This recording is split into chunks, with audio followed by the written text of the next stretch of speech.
தாம்பரம் மாநகராட்சி 26வது வார்டு காந்திநகர் பகுதியில் அப்துல் கலாம் நற்பணி மன்றத்தின் செயலாளர் குணசேகரன் தலைமையில் ஏழை எளிய மாணவர்களுக்கு நோட்டு புத்தகங்கள், சீருடை, பேக் மற்றும் எழுது பொருட்கள் சுமார் 85 மாணவர்களுக்கு வழங்கப்பட்டன. மேலும் பிளஸ் 2வில் அதிக மதிப்பெண் பெற்ற மாணவர்களுக்கும் பரிசுகள் வழங்கப்பட்டன. இந்த நிகழ்ச்சியில் சிறப்பு விருந்தினராக செங்கல்பட்டு வடக்கு மாவட்ட துணை செயலாளரும் குரோம்பேட்டை ராதாநகர் வணிகர்கள் நலச்சங்க துணைத் தலைவருமான குரோம்பேட்டை நாசர், நவமணி பவுண்டேஷனை சேர்ந்த உமாராணி, ராதாநகர் காஞ்சனா தேவி, காந்திநகர் பகுதியைச் சேர்ந்த பிரபாகரன், ஹரிகிருஷ்ணன், கமலக்கண்ணன், ராமமூர்த்தி, பழனிவேல், சரவணன், பழனி, விக்னேஷ், பாஸ்கரன், நாகல்கேணி அரசினர் மேல்நிலைப் பள்ளியின் தலைமை ஆசிரியர் சுப்பிரமணியன், துரை, பாலாஜி மற்றும் பள்ளி மாணவ மாணவிகள், பெற்றோர்கள் பலர் கலந்து கொண்டு சிறப்பித்தனர்.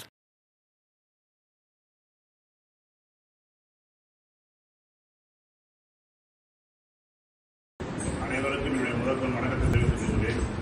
இந்த நிகழ்ச்சியை சிறப்பாக ஏற்பாடு செய்து கடந்த 8 வருட காலமாக 10 வருட காலமாக தொய்வின்றி நடத்திருக்கின்ற அப்துல் கலாம் நற்பணி மன்றத்துடைய தலைவர், சிறப்பு அழைப்பாளர்கள் எல்லாரையும் அழைத்து கொண்டு இந்த நிகழ்ச்சியை வருடந்தோடு நடத்திக் கொண்டிருக்கின்ற அன்பு நண்பர் குணசேகரன் அவர்களுக்கு என்னுடைய வாழ்த்துக்களையும் பாராட்டுகளையும் தெரியப்படுத்துகிறேன். இந்த நிகழ்விலே கலந்து கொண்டு சிறப்பித்திருக்கின்ற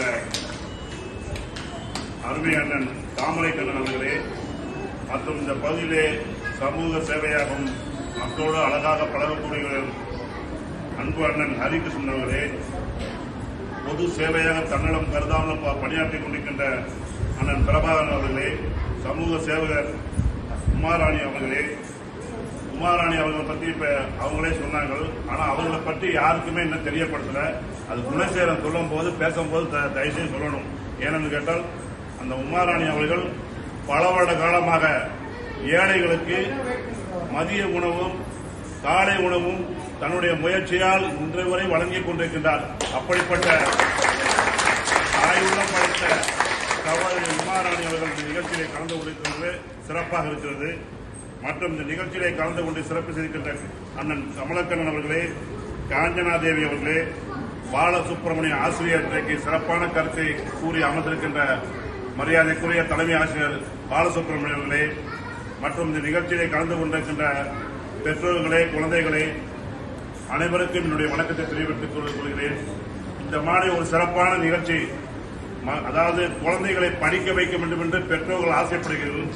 அந்த ஆசை நாம் பெற்றோர்களாகிய நாம் குழந்தைகளுக்கு சொத்து சேர்க்கிறோமோ இல்லையோ, கல்விதான் முக்கியம் என்பதை நிலைப்பாடாக எடுத்து கல்வி, நல்ல கல்வி, ஆரோக்கியமான கல்வி இந்த சமூகத்திலே இந்த குழந்தை நல்ல பேரெடுக்கின்ற அந்த பள்ளியிலே படித்து நல்ல மார்க்கை பெறுகின்ற குழந்தையாக உருவாக்க வேண்டும் என்றால் அது பெற்றோருடைய கண்காணிப்பு நிச்சயம் இருக்க வேண்டும். எப்படி மாதா பிதா குரு தெய்வம் என்று சொல்கிறோமோ, தலைமை ஆசிரியர் நீங்க சொல்லிக்க போல் ஆசிரியருடைய கண்காணிப்பு இருந்தாலும் பெற்றோர்கள் கண்காணிப்பு இருக்க வேண்டும். இன்றைக்கு ஆண்ட்ராய்டு போன் இல்லாமல், அதாவது சோறு கஞ்சி கூட இல்லாமல் இருக்காங்க. ஆண்ட்ராய்டு போன் இல்லாமல் பெரியவர்களை, குழந்தைகளே இன்றைக்கு ஆண்ட்ராய்டு போன் இல்லாமல் இருக்காங்க. அந்த ஆண்ட்ராய்டு போன்ல எவ்வளவோ நல்லது கெட்டது இருக்குது. அதை தயவு செய்து குழந்தைகளுக்கு சொல்லுகிறேன், எங்களுடைய படிப்புக்கு நேரத்தில் மட்டும் அந்த போன்களை யூஸ் பண்ணுங்கள். மற்ற நேரங்களில் அந்த போனை தவிர்த்து விடுங்கள். ஏனென்று கேட்டால் அதிலேயே மூழ்கிவிட்டால் இன்றைக்கு நாம் டிவியிலேயே பார்க்கிறோம், பேப்பரிலேயே படிக்கணும். எவ்வளவோ குழந்தைகள் அந்த கேம் விளையாட்டிலே மூழ்கி இறந்து விடுகிறார்கள். தயவு செய்து கண்காணிப்பாக தாய் தந்தைகள் இதை கண்காணிக்க வேண்டும். குழந்தைகளையும் நான் கேட்டுக்கொள்கிறேன், ஆண்ட்ராய்டு போன்களை தவிர்த்து விடுங்கள். ஆண்ட்ராய்டு போன் உங்களோட படிப்புக்கு காலத்தில் எப்ப தேவையோ அதை மட்டும் யூஸ் பண்ண பாருங்கள். அதே மாதிரி குழந்தைகளை நாம் நல்ல முறையில் படிக்க வேண்டும். இந்த சமூகத்திலே பேரெடுக்க வேண்டும். நல்ல படிப்பாளிகளாக உருவாக்க வேண்டும். நல்ல, அதாவது படிப்பிலே சிறந்த மருத்துவராகவோ, வழக்கறிஞர் வக்கீலாகவோ, டாக்டராகவோ உருவாக்க வேண்டும் என்றால் நீங்கள் படிப்பு என்ற ஒரு மந்திரத்தை எந்த காலத்தில் விடாமல், மற்ற காலங்களில் உங்களுடைய கவனங்கள் சிதறாமல் படிப்பிலே கவனம் செலுத்த வேண்டும் என்று என்னுடைய ஒரு குறிக்கோளாக, என்னுடைய வேண்டுகோளாக இங்கே வைக்க விரும்புகிறேன். தயவு செய்து சகோதரர் குணசேகரன் இந்த விழாவை நடத்துகின்றார். இந்த விழா அவருடைய பெயருக்காகவே இந்த விழா விளம்பரம் இல்லாமல் நடக்கிறது. இதுதான் அவருடைய நாம் கண்காணிக்க வேண்டும். அதாவது ஒரு சமூகத்திலே இன்றைக்கு நான் ஓப்பனாக சொல்றேன், ஒரு அரசியல் கட்சியில் ஒரு விழா என்றால் 50,000 ரூபாய்க்கு விழா நடத்துவோம் என்றால் 1 லட்சம் ரூபாய்க்கு செலவு செய்யக்கூடிய சூழ்நிலை இருக்குது. வாழைத்தார், வாழைமரம், ஆர்ச்சி, பலூனு, இந்த மாதிரி பேனர்கள்லாம், விளம்பரங்கள், கொடி தோரணங்கள்லாம் கட்டி அது விளம்பரப்படுத்தி நடக்கின்ற விழாவாக இருக்கிறது. அது எல்லாம் இல்லாமல் இப்படி சமூக எண்ணத்தோடு, சமூக அக்கறையோடு இந்த விழாவை நடத்துகின்றார் என்றால் குணசேகரன் நிச்சயமாக அவருக்கு சல்யூட்டை தெரியப்படுத்திக் கொள்கிறோம்.